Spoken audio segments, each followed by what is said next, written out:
धर्म कार्य भी शांति नहीं देता है।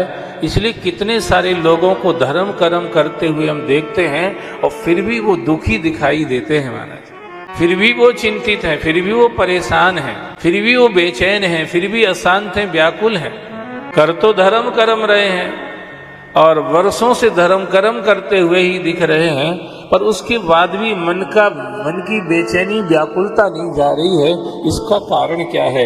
इसका कारण है अविद्या पूर्वक अज्ञान पूर्वक किया हुआ धर्म कार्य भी शांति नहीं देता है। इसीलिए धर्म कार्य करने वालों को भी ज्ञान होना चाहिए।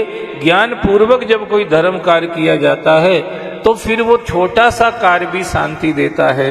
अज्ञान पूर्वक किया हुआ बड़ा बड़ा कार्य भी अशांति पैदा करता है।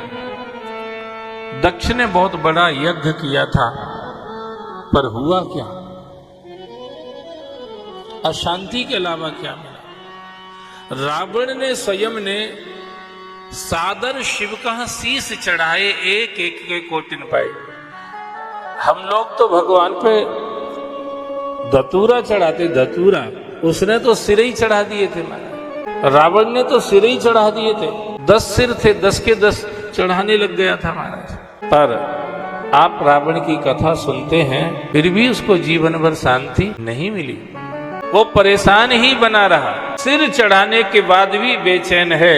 और विष्णु फूल चढ़ाते हैं शिव जी पर, शंकर भगवान पर, वो फूल चढ़ा के भी चैन में रहते हैं महाराज। एक सिर चढ़ा देता है फिर भी बेचैन है, एक फूल चढ़ा के भी चैन में रहता है। अविद्या अज्ञान पूर्वक किया हुआ कोई भी कार्य चैन नहीं देता है। दुर्योधन 56 भोग बनवाता है कृष्ण के लिए, रख भी देता है सामने, पर दुर्योधन का वो 56 भोग दुर्योधन को चैन नहीं देता। वहीं विदुरानी काकी के केले के छिलके आनंद कर देते हैं। It's a very important topic, बहुत जरूरी चर्चा है ये, बहुत ही महत्वपूर्ण चर्चा है महाराज। अविद्या से किया हुआ कर्म चैन नहीं देगा, शांति नहीं देगा। इसलिए भगवान कहते हैं तेषाम ज्ञानी नित्य युक्तस् एक वक्त विशिष्यते प्रियो ही ज्ञानिनो अतर्थ महम सचमम प्रियः।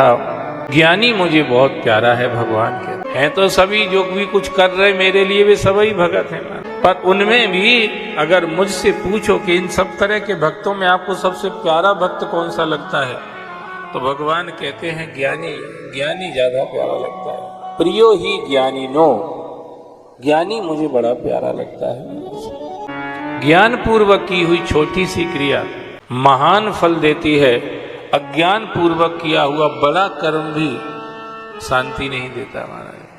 अब कान में अगर मैल है तो मैल में से असुर ही पैदा होंगे। इसका मतलब यूं भी होता है कि हम लोग कान से अगर गलत बातें सुनेंगे तो हमारे अंदर विचार कैसे पैदा होंगे?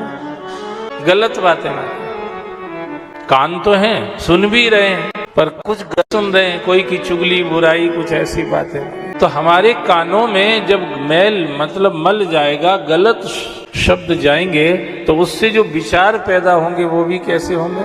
गलत ही पैदा होंगे। इसीलिए जिन कानों में भगवान की कथा को छोड़ करके कुछ भी जा रहा है वो सब मैल ही है महाराज, वो सब मल ही है। और वो मल क्या पैदा करेगा?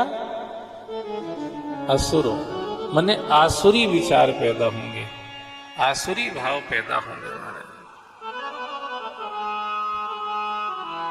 इसलिए कह दिया जिन हरि कथा सुनी नहीं काना, जिन हरि कथा सुनी नहीं काना, श्रवण रहे भवन समाना,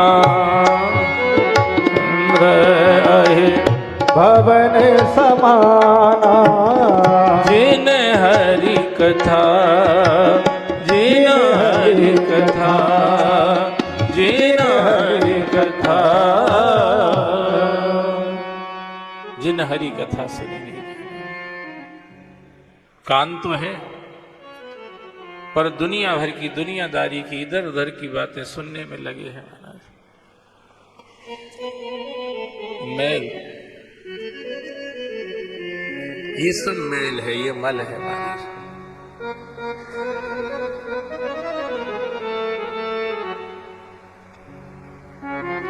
कान के मैल में से दो असुर पैदा हुए, एक का नाम था मधु और दूसरे का नाम था केटव। मधु और केटव नाम के दो असुर पैदा हुए और क्या हुआ, कैसे ही पैदा हुए एकदम बड़े हो गए महाराज। ये जो गलत चीजें होती ना कि बड़ी जल्दी फलती फूलती हैं महाराज।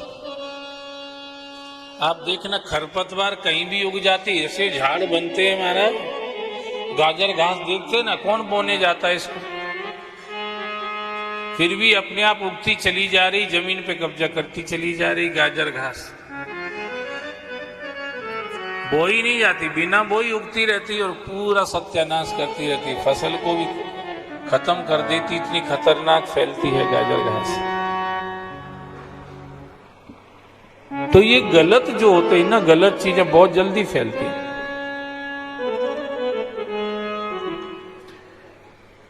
इतने लोग कथा सुनते हैं सब जगह, पर कथा सुनने के बाद जो श्रोता घर जाते ना, कोई किसी को कथा नहीं सुनाते।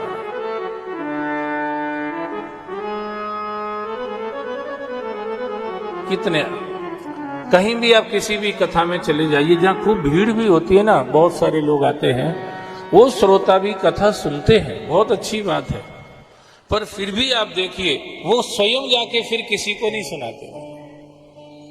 और कोई आदमी एक बुरी बात सुन के चला जाए, फिर आप देखो 50 को जब तक नहीं सुना देगा, जब तक उसको रोटी तो छोड़ो चाय भी नहीं पचेगी महाराज।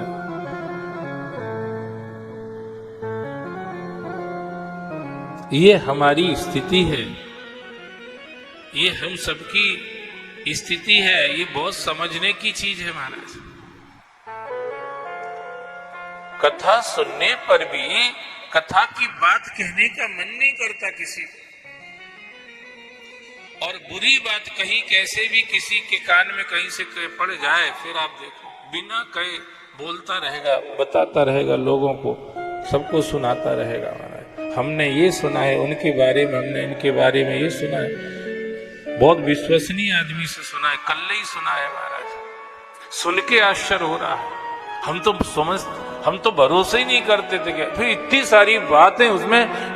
वेद व्यास ने जितना ज्ञान का विस्तार नहीं किया ना, इतना ये चुगली वाली बातों का विस्तार कर देता है आदमी महाराज।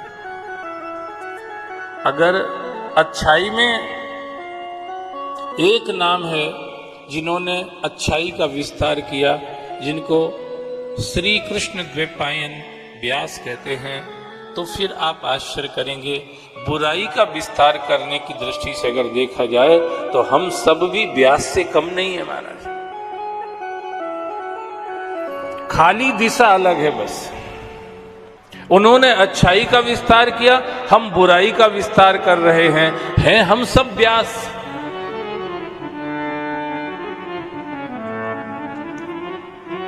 आप किसी को भी व्यास कह दिया करो, कोई गलत नहीं होगा। आप कहते हैं ना हम तो व्यास जी को भैया प्रणाम करते हैं, तो फिर सबको प्रणाम किया करो कि यार सभी व्यास है। कोई अच्छाई का प्रचार विस्तार कर रहे हैं तो कोई बुराई का विस्तार कर रहे हैं। सबको प्रणाम किया करो, सभी व्यास हैं। व्यास का मतलब ही होता है विस्तार करने वाला।